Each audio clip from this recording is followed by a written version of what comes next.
Bonjour à tous, on se retrouve aujourd'hui pour une nouvelle recette sucrée. Aujourd'hui, un financier aux fruits rouges qu'on va dresser à l'assiette, comme un dessert à l'assiette.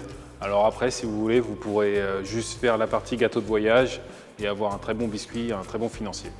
Donc pour commencer, on va préparer notre mix à appareil financier. Donc la première étape de l'appareil financier, c'est de lancer le beurre noisette. Donc le beurre noisette, c'est un beurre qui commence à caraméliser, vous allez avoir des petits grains et ça donne du goût à votre appareil.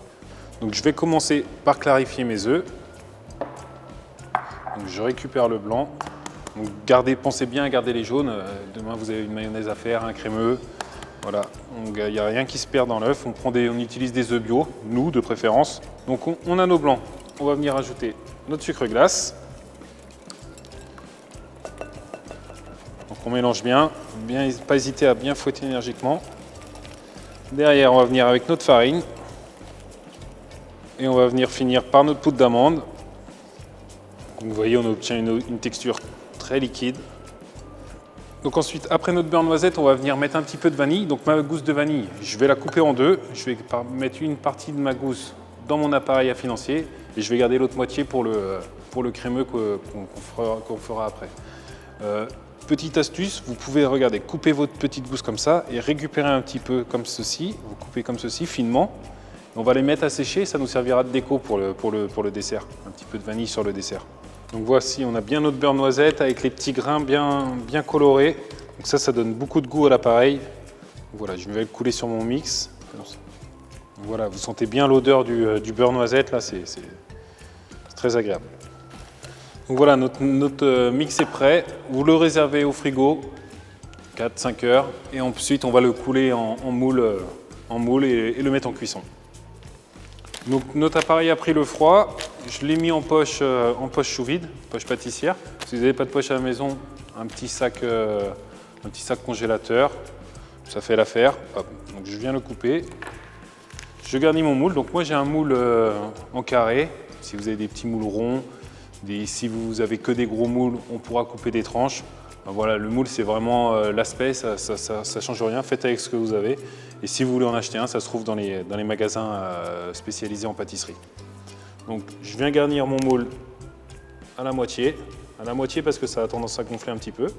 Je vais mettre une petite framboise dans mon financier. Ça va amener un petit côté fruité à la dégustation, c'est sympa. Hop, donc la petite framboise comme ça dedans. Et ensuite on enfourne, on met au four 200 degrés, selon la taille de vos moules, une vingtaine de minutes, 20 à 25 minutes. Et voilà, que ça colore bien à l'extérieur, que ça croustille et que ça reste moelleux à l'intérieur. Donc ensuite, pendant que nos financiers sont au four, on va préparer une petite crème vanillée. Donc la crème vanillée, de la crème, de la mascarpone, sucre glace et notre demi-gousse de vanille de tout à l'heure qu'on va venir gratter dedans. On va monter ça comme une chantilly. Si vous avez un batteur à la maison, ça va beaucoup plus facilement. Sinon, on le fait à la main, hein, ça va très bien aussi. Donc je mets ma crème, je mets ma mascarpone comme ceci dans mon cul de poule. Je vais ajouter mon sucre glace. Je vais venir gratter ma vanille comme tout à l'heure, donc le même procédé, donc comme ceci. On pense bien à prendre tous les grains de vanille, regardez, ça vient tout seul. Voilà, comme ceci. Et ensuite, je fouette énergiquement voilà, jusqu'à l'obtention d'une belle chantilly bien montée, bien ferme. Donc maintenant que tous nos éléments sont prêts, on va venir dresser notre assiette. Donc je vais prendre mon assiette, je vais prendre 3 petits cubes de financier que je vais disposer comme ceci. Après, on va venir poser, regardez, avec notre poche à douille, notre petite crème de vanille. On va faire des petits points comme ceci. Et ensuite, je vais venir mettre un petit peu de brisure de spéculoos. Rajouter mes petites fraises, mes petites framboises, que je vais couper comme ça mes fraises en 4. Et ma framboise entière sur le dos. Et je vais venir lui mettre un petit coulis derrière. Voilà, on dispose ça comme ça. Un petit coulis de framboise, j'aime bien, ça ramène un petit peu de fraîcheur. Et voici notre petit financier aux fruits rouges dressé à l'assiette. Je vous remercie de nous avoir suivis pour cette recette et je vous dis à très vite pour une nouvelle recette sucrée.